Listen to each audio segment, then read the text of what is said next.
Hello, hello, hello. So, ito yung naging guest namin. Magkakagrupo sila, magkakasama sa trabaho. So, ayan, pag nakita nyo ganyan yung mga kulay, kasi naka-filter yung aking video. Ano yung nakikita nyong kulay sa background? Yan talaga yung actual na kulay.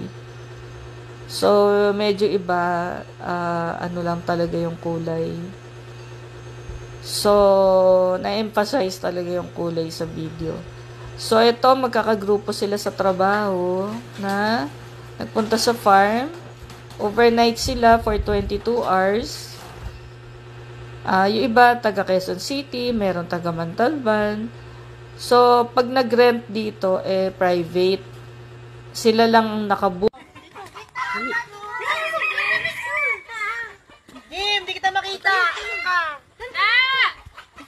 Utangin na! Bakit ka nagtutur dyan? Ala, ano nangyari?